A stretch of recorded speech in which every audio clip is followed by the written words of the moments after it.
You are listening to www.integralnaked.org.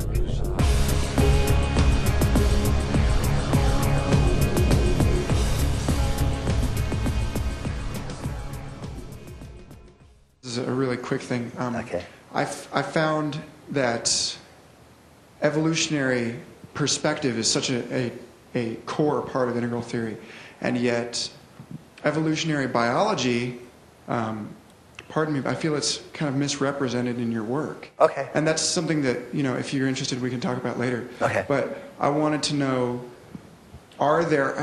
could you drop me any names of integrally informed evolutionary biologists with whom I could discuss things, evolutionary systems theorists or integrally informed people? Yeah. So.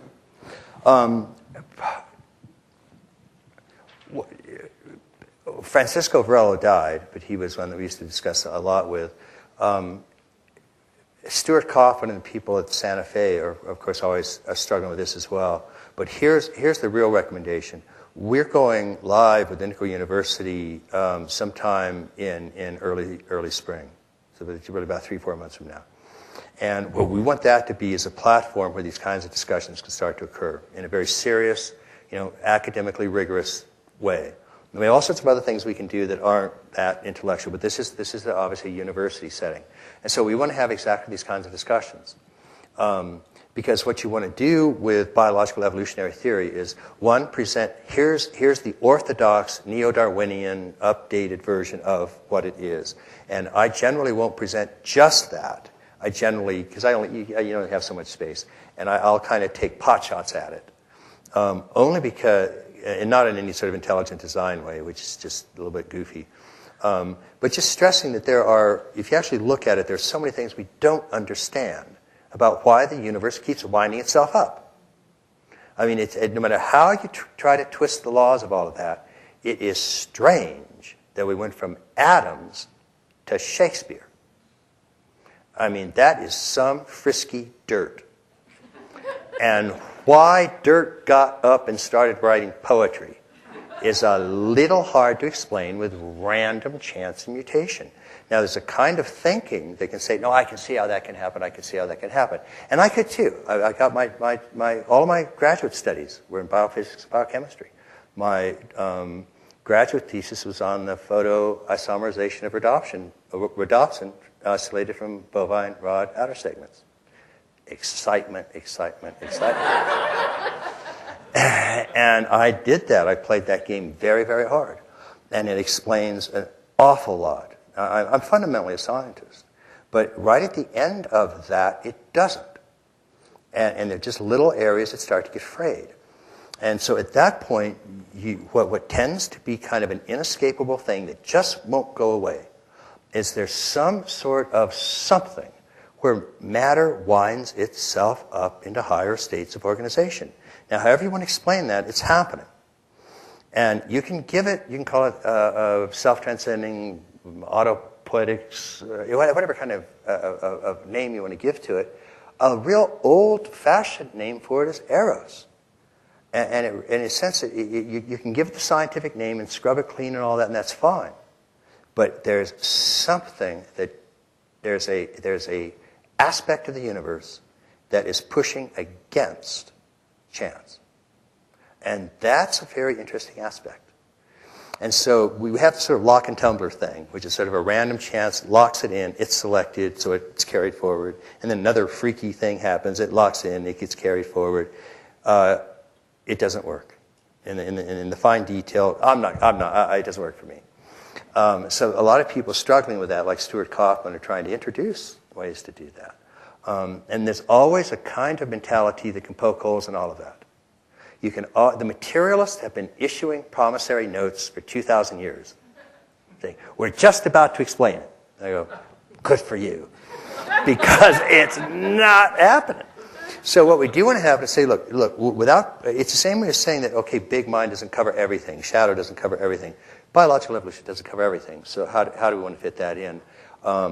And give it a fair treatment. You're exactly right. And then say, okay, now let's look at the areas. But as you know, even within that, that's so hotly contested. And unfortunately, right now, it's been co-opted by the creationist intelligent design. And all they've done is taken one simple fact, which is that some of these transformations, these holistic, whole-scale transformations, are a little hard to explain. The immune system, for example, some of them have hundreds of components that have to work together to be of any survival selective value. And it's a little hard to see how all of those would happen and have a value. You can sort of force yourself to do it. It's hard. And so that's the gap in kind of the major holistic transformational aspects of nature. Neo-Darwinism has a little bit of a hard time explaining. And that's where the intelligent design people come in and go, ha, there's got to be something else going on. But going from that simple statement that there has to be something else going on, and all you need is that there's a principle of eros. There's a drive towards higher unfolding, what White had called the creative advancement of novelty. And White had said you have to three things to get a universe going: the one, the many, and the creative advancement of novelty. And without those three, you ain't got it happening. But creative advancement of novelty doesn't mean Jehovah.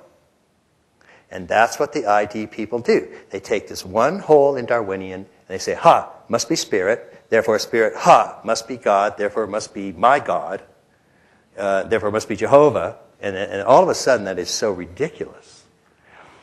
So you have to be careful about that. But the fact of the matter is, there are a couple of problems with that. Now, so what we'd like to do at IU is get a much more sophisticated discussion of that, and not just sort of pot shots that I sometimes do, and really kind of lay it out. And people like Francisco would have been a part of this, because he was a founding member of Integral Institute, Francisco Varela. Stuart Kaufman and the Chaos Boys down in Santa Fe are always kind of doing interesting things about this. So we could get all of that kind of conversation going, and then try to set it in an integral context and see what else might be going on. Where's your field? Well, I was coming at it more from recognizing the failures of neo-Darwinism. Yeah. But also certain things like you kind of put forward a like quasi-teleological argument against the evolution of the wing and stuff like that. Oh, yeah. And I just kind of wanted to do things like, to see where you lie, incorporating things like morphic resonance and stuff into this, erotic unfolding. And, really, from that point, kind of just, view it as a more four-quadrant thing. Discuss that with people. Participate in these dialogues, if possible. We hope that happens. And it's basically the actual nature of the universe is exactly what your T-shirt says. It's 2 + 2 is 5. And that's actually what you get, is that something happens that's more than what you started with. And that's eros. 2 + 2 is 5 is eros. So we want to get that started. And in some of the excerpts in Volume 2, I talk about morphic resonance and basically the formative influences, all 4 quadrants, and how that plays into it. So it's a great discussion we can carry forward. Yeah, thanks.